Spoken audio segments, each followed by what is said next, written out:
Hello everybody, my name is David. Thank you for watching this video. I'm a life coach and I help people heal, recover, and grow from narcissistic, abusive relationships and other kinds of trauma. Today I'm doing a video on narcissistic behavior, specifically passive aggression. Something that we are all a little guilty of, especially me. I've done this and I try to be really aware not to do this.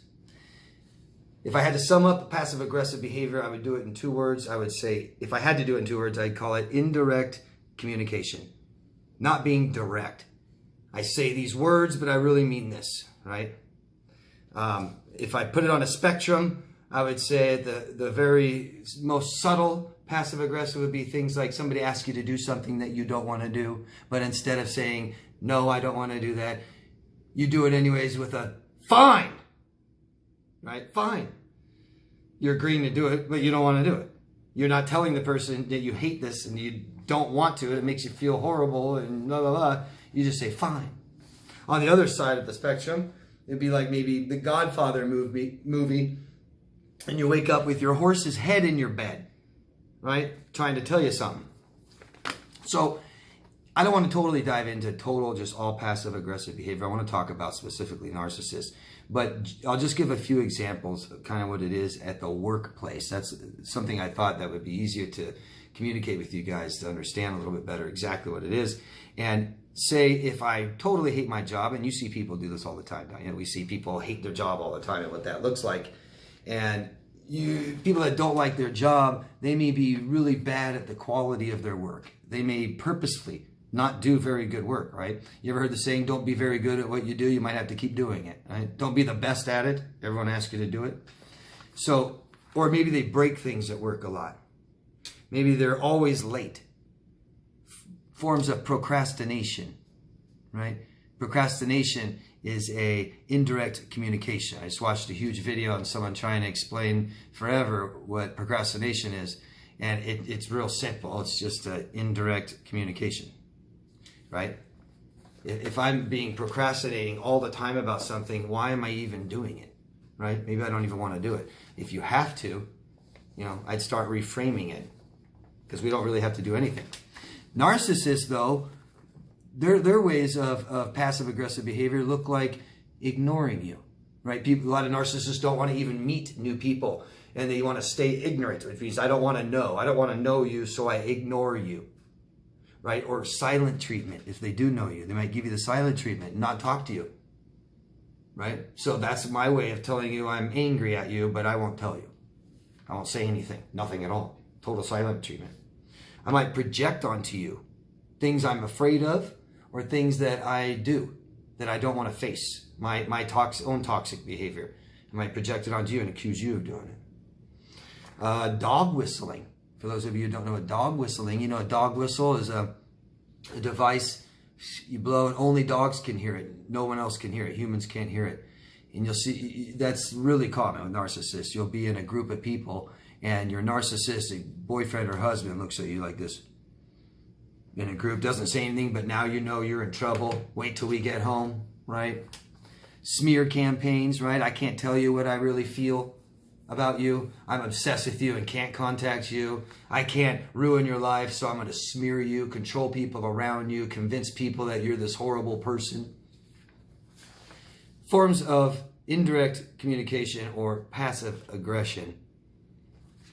Narcissists can't communicate effectively what they need, period. There's no emotional language growing up in a narcissist's home growing up. They were hugely emotionally abandoned or neglected. And so there's no emotional conversation in a narcissist. They don't know how to ask for what they want and get what they need. And they're completely dependent on you. So they have to, right? At least we can do some things, even if we've been in codependent relationships. If we're not disordered, we should be able to at least self-soothe a little bit, tell ourselves we're okay, maybe cry and get it all out by ourselves. Tell us what we need to kind of get through life a little bit. They can't. They're totally dependent on people and for everything they need all the time. They need constant attention. They're used to getting attention. They're addicted to it. So they have to manipulate, don't they? Maybe they'll fish for information from you without just asking. They'll manipulate you to get what they need and not tell you because they can't be vulnerable. Narcissists can't be vulnerable. Narcissists have the lowest self-esteem on the planet. There is no real self in here, and they don't want you to see that, the emptiness inside, right? They're all ego, outside, external. So never talk about how I feel. Never talk about what I really need. Never talk about, what I'm thinking about, what's really going on in here, because that makes me vulnerable. I got a posture, right? This is me. I'm the shit, and I'm not gonna ask for what I need, right? I'm gonna do like intermittent abuse. Do little bits of abuse or little critical things I say, or just give you a look, right? And so that you know all the unspoken rules in the house, right? How many of you guys know about unspoken rules, huh? Never talk when dad talks, right? Never be upset and express yourself. Don't scream too much. Don't run. You can't be out past this time when it's dark. You're not even dating. Don't even ask. No this, no that, no this, no that. Or you're bad at what you do. Don't even try. Don't exceed me. I'm envious. A lot of quotes you'll hear us say. People that may not have the confidence to speak up for ourselves sometimes. You hear us say, I didn't want to hurt their other person's feelings, so I didn't say nothing. I was afraid of their reaction, right? So I didn't say anything. Now think of narcissists, right? See, you and I used to be, I used to be, and hopefully it'll also be your past too, used to be okay with not having our needs met. Used to be okay with not asking for things and not receiving things. And look how hard it is for us to ask for help or receive help, right? Or comments or anything good, nice. It's hard to receive. And we give and give and give to get what we need. The empath, right? Which I call the caped codependent, the cape on. The empath is taught to be in tune with other people's emotions. Because the parents taught him that. Our parents didn't give us the emotional attention, our bodies doing things, attention. So our attention didn't go on to our emotions, sadly.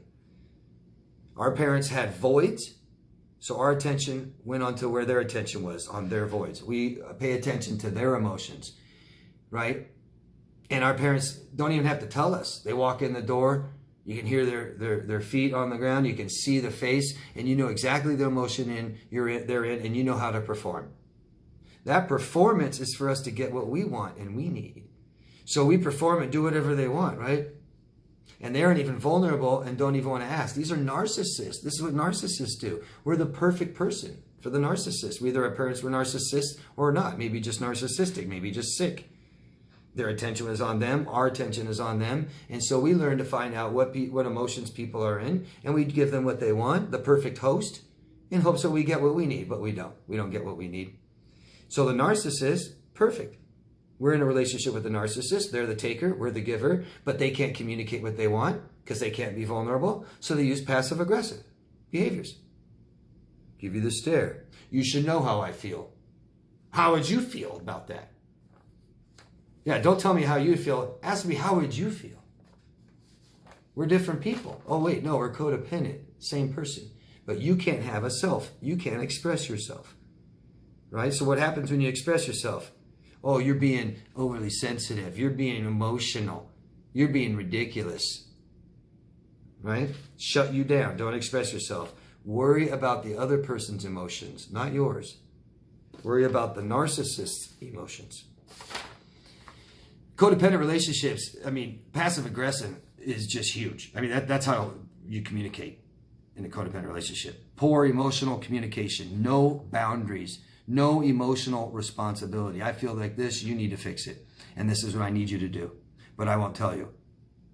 I'll try to get you to do things and, maybe I'll just be critical of you. Maybe I'll just criticize something of yours. And that's how I get you to react and act the way I want you to act. No you in a narcissistic relationship. No self. Can't express yourself. Right? at all. I'm this. I'm tired. I'm hungry. I'm bored. I'm lonely. I need you. Reassure me. Do you love me? Do you even want to be with me? Are we even dating? None of that matters. All that matters is them and what they need, and we watch them, right? And we know by if they're angry, we stay out of their way, and we maybe offer them the things that they need, and don't even make them ask for it. Because what happens when a narcissist is vulnerable? Like when you expose them, or they have some weird, something overtakes them and they feel like they're going to be open and honest for a minute, for 5 minutes, and maybe cry to you and tell you things that happened to them when they were younger and all this. And then what happens? They'll abandon you afterwards. They'll punish you, start a fight, criticize you. You're stupid. You're this, you're that. They can't be vulnerable, but they have needs like everybody else. And they can't just tell you what they are. So manipulate, twist you. You should know what I want and need. And they're really getting you. They're trying to train you. So that the end result is there's no you at all anymore. You're just always there for them. And then that gets boring and they move on to the next person. Right? We stay with people forever because we're in love with them, with who they are. Right? They don't care. Them, all them, the narcissist. They'll even get mad at having to tell you the rules. That'll bother them. So, you know what I would love you guys is to go down below and talk about and tell us a lot of examples and things that you recognize and realize you're in a relationship, things that happen when you're in a relationship, right?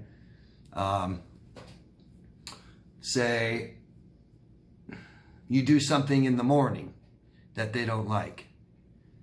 And then you talk to them and they say, and you apologize. And they say, oh, what are you talking about? I don't care about that. I was over that hours ago. And then you say, oh, okay, great. And you guys seem to all get along, right? And you're like, hey, let's go out tonight. And then they start acting weird and funny, right? And then right when you're about to go out, dinner's, you have a dinner appointment, a dinner reservation at 7. It's 6:30. You're all dressed. You're waiting for them to come down. You're like, we got to go, honey. And they're like, I'm not going. And you're like, why? And you're like, what you did this morning was effed up and wrong. And they're mad now. Now they're going to be mad. Now they're going to show you. And they're going to be like, well, you didn't seem to care about this morning. You didn't care about my time this morning. Why should I care about your time this morning? I asked you and you said, no worries. You said, everything's fine. I've been over that hours ago. Oh, I guess you're not over it. That's passive-aggressive behavior. One example. You guys tell us more. Really. Because the problem is some of this might seem obvious, but we end up fighting with them. We end up excusing ourselves. We end up doing all this other horseshit behavior instead of just calling the person out that's being passive-aggressive.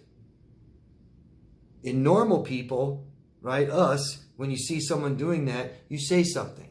Hey, you told me that was okay hours ago. You said you're over it. Why now? Why are you angry? Why didn't you tell me that you're angry when it happened? Can you please, next time, tell me that bothers you when it bothers you?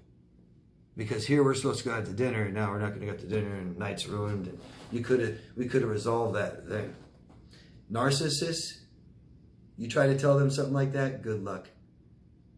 What you should have done, and you're doing it wrong, and this is bad, and now you ruined the night. It won't work with a narcissist. A normal person, you can call them out on a bunch of that stuff. Really. Someone's probably called you out before on it. Somebody might, and that's okay. We should, right? If you're going to get along, we can't dismiss things and things that hurt us, and we got to learn to be able to communicate effectively in relationships so everybody's happy and get what we need. Narcissists don't care. Narcissists want you to shut up and supply them what they need. So yeah, I'd love to hear your guys' examples of passive-aggressive behavior that you've witnessed in narcissistic relationships.